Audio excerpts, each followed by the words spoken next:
Sa isang maulan na gabi, iniwan ng ina ni Louis ang kanyang sanggol sa harap ng pintuan ng 6th Street Orphanage.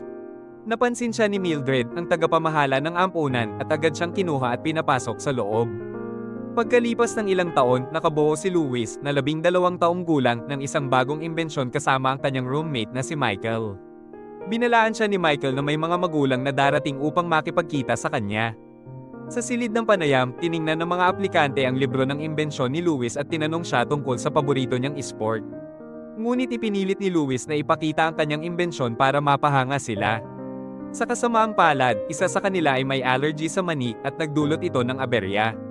Nagka-allergic reaction, nagkagulo, at agad na umalis ang mag-asawa. Malungkot na umakyat si Louis sa bubong ng ampunan. Sinabi ni Mildred na isa siyang henyo pero hindi pa niya natatagpuan ang tamang pamilya. Sinabi ni Louis na nakausap na niya ang 124 na pamilya ngunit walang tumanggap sa kanya. Iniisip niyang ayaw sa kanya ng kanyang tunay na ina. Pinakalma siya ni Mildred at sinabing maaaring may dahilan ang ina niya. Nagpasya si Louis na hanapin ang kanyang ina gamit ang imbensyon na makakapagbalik ng kanyang alaala. Nagsimulang buuin ni Louis ang memory scanner. Nag-aral siya ng mabuti at sumali sa mga klase para sa imbensyon. Inimbitahan siya ng kanyang guro sa isang exhibition ng mga imbensyon. Habang abala siya, hindi makatulog si Michael. Sa araw ng exhibition, nagalit si Michael dahil baka masira ang kanyang career sa baseball. Habang inilalabas ni Louis ang kanyang imbensyon sa fair, bigla siyang inagaw ng isang misteryosong batang lalaki na nagpakilalang si Wilbur. Sinabi nitong siya ay mula sa hinaharap at kailangan niyang protektahan si Louis mula sa isang kontrabida na kilala bilang Hot Guy na nagnakaw ng time machine. Habang nagaganap ito, sinabotahe ni Hot Guy at Doris, isang roboticong sombrero, ang imbensyon ni Louis na nagresulta sa pagkasira ng exhibition. Nadismaya si Louis at sinubukang itapon ang kanyang mga plano sa bubong ng ampunan. Doon siya muling nilapitan ni Wilbur at hinikayat siyang tapusin ang imbensyon. Sumang-ayon si Louis at dinala siya ni Wilbur sa hinaharap gamit ang time machine. Sa hinaharap, namangha si Louis sa lungsod. Gusto niyang bumalik sa nakaraan gamit ang time machine upang hanapin ang kanyang ina, ngunit nag-crash sila. Kailangan nilang ayusin ang machine. Pumayag si Louis na tumulong basta't dadalhin siya ni Wilbur pabalik para makita ang kanyang ina. Samantala, sinubukan ni Hot Guy na iparehistro ang imbensyon ni Louis sa kanyang pangalan ngunit nabigo. Naghahanap sila ni Doris kay Louis upang pilitin itong paganihin ang device. Sa hinaharap, nagtago si Wilbur kay Louis mula sa kanyang pamilya, ngunit nadiskubre pa rin siya. Nakilala ni Louis ang mga kakaibang miyembro ng pamilyang Robinson. Sa kasalukuyan, natagpuan ni Hot Guy si Michael na galit pa rin dahil natalo sa laro. Inudyok siya ni Hot Guy na mag-higanti, bumalik sila sa hinaharap at pinasok ang bahay ng Robinson. Kinontrol nila ang isang T-Rex gamit si Doris, ngunit napigilan ni Louis at Wilbur ito sa pamamagitan ng pag-alis ng sombrero. Inalok ni Franny, ina ni Wilbur, si Louis na ampunin siya, pero nang malamang siya ay galing sa nakaraan, sinabi nitong hindi siya pwedeng manatili. Umalis si Louis na masama ang loob. Niloko siya ni Hot Guy, at panangakong dadalhin siya sa kanyang ina kapalit ng pag-ayos ng imbensyon. Nang matapos, tinali siya ni Hot Guy at inamin na siya si Michael. Galit siya dahil narinig niya ang balita ng tagumpay ni Louis araw-araw sa ampunan.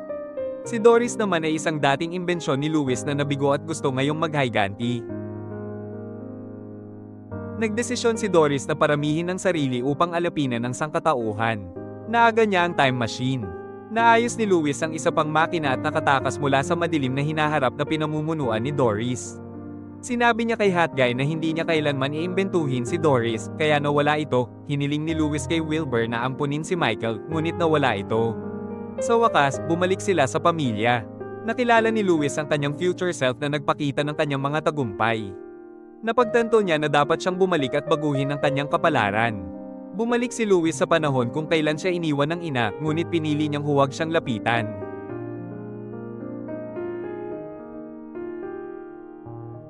Sa araw ng fair, ginaisang niya si Michael para hindi ito mapahiya sa baseball game. Ipinakita niya ang kanyang imbensyon sa mga hurado. Matagumpay niyang na-recover ang alaala ng kanyang guro, inampun siya ng guro at ng asawa nito at napagtanto niyang sila ang magiging pamilya niya sa hinaharap. Umalis si Louis sa ampunan at nagsimula ng bagong yugto sa kanyang buhay bilang isang inventor kasama ang pamilyang Robinson. Sa isang maulan na gabi, iniwan ng ina ni Louis ang kanyang sanggol sa harap ng pintuan ng 6th Street Orphanage. Napansin siya ni Mildred, ang tagapamahala ng ampunan, at agad siyang kinuha at pinapasok sa loob. Pagkalipas ng ilang taon, nakabuo si Louis na 12 taong gulang ng isang bagong imbensyon kasama ang kanyang roommate na si Michael.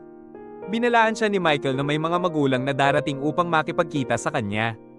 Sa silid ng panayam, tiningnan ng mga aplikante ang libro ng imbensyon ni Louis at tinanong siya tungkol sa paborito niyang sport. Ngunit ipinilit ni Louis na ipakita ang kanyang imbensyon para mapahanga sila. Sa kasamaang palad, isa sa kanila ay may allergy sa mani at nagdulot ito ng aberya. Nagka-allergic reaction, nagkagulo, at agad na umalis ang mag-asawa. Malungkot na umakyat si Louis sa bubong ng ampunan. Sinabi ni Mildred na isa siyang henyo pero hindi pa niya natatagpuan ang tamang pamilya. Sinabi ni Louis na nakausap na niya ang 124 na pamilya ngunit walang tumanggap sa kanya. Iniisip niyang ayaw sa kanya ng kanyang tunay na ina. Pinakalma siya ni Mildred at sinabing maaaring may dahilan ang ina niya. Nagpasya si Louis na hanapin ang kanyang ina gamit ang imbensyon na makakapagbalik ng kanyang alaala. Nagsimulang buuin ni Louis ang memory scanner. Nag-aral siya ng mabuti at sumali sa mga klase para sa imbensyon. Inimbitahan siya ng kanyang guro sa isang exhibition ng mga imbensyon. Habang abala siya, hindi makatulog si Michael. Sa araw ng exhibition, nagalit si Michael dahil baka masira ang kanyang career sa baseball. Habang inilalabas ni Louis ang kanyang imbensyon sa fair, bigla siyang inagaw ng isang misteryosong batang lalaki na nagpakilalang si Wilbur.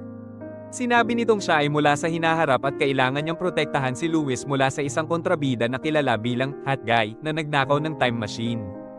Habang nagaganap ito, sinabutahin ni na Hot Guy at Doris, isang robot na sombrero, ang imbensyon ni Louis na nagresulta sa pagkasira ng exhibition. Nadismaya si Louis at sinubukang itapon ang kanyang mga plano sa bubong ng ampunan. Doon siya muling nilapitan ni Wilbur at hinikayat siyang tapusin ang imbensyon. Sumang-ayon si Louis at dinala siya ni Wilbur sa hinaharap gamit ang time machine. Sa hinaharap, namangha si Louis sa lungsod. Gusto niyang bumalik sa nakaraan gamit ang time machine upang hanapin ang kanyang ina, ngunit nag-crash sila. Kailangan nilang ayusin ang machine. Pumayag si Louis na tumulong basta't dadalhin siya ni Wilbur pabalik para makita ang kanyang ina, samantala, sinubukan ni Hot Guy na iparehistro ang imbensyon ni Louis sa kanyang pangalan ngunit nabigo. Naghahanap sila ni Doris kay Louis upang pilitin itong paganihin ang device. Sa hinaharap, nagtago si Wilbur kay Louis mula sa kanyang pamilya, ngunit nadiskubre pa rin siya. Nakilala ni Louis ang mga kakaibang miyembro ng pamilyang Robinson. Sa kasalukuyan, natagpuan ni Hot Guy si Michael na galit pa rin dahil natalo sa laro. Inudyok siya ni Hot Guy na mag-higanti, bumalik sila sa hinaharap at pinasok ang bahay ng Robinson. Kinontrol nila ang isang T-Rex gamit si Doris, ngunit napigilan ni na Louis at Wilbur ito sa pamamagitan ng pag-alis ng sombrero.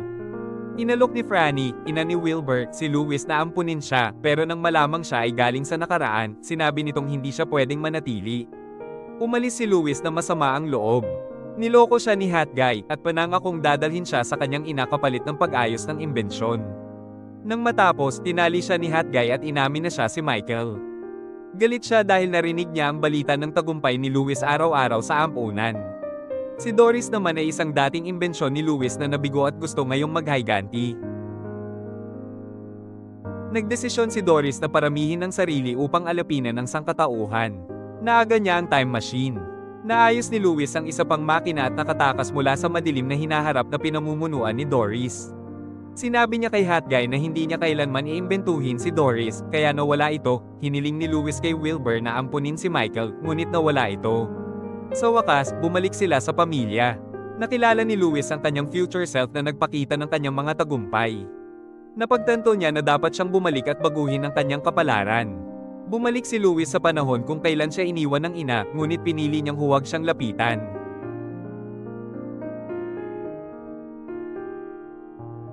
Sa araw ng fair, gin-icing niya si Michael para hindi ito mapahiya sa baseball game. Ipinakita niya ang kanyang imbensyon sa mga hurado. Matagumpay niyang na-recover ang alaala ng kanyang guro, inampun siya ng guro at ng asawa nito at napagtanto niyang sila ang magiging pamilya niya sa hinaharap. Umalis si Louis sa ampunan at nagsimula ng bagong yugto sa kanyang buhay bilang isang inventor kasama ang pamilyang Robinson.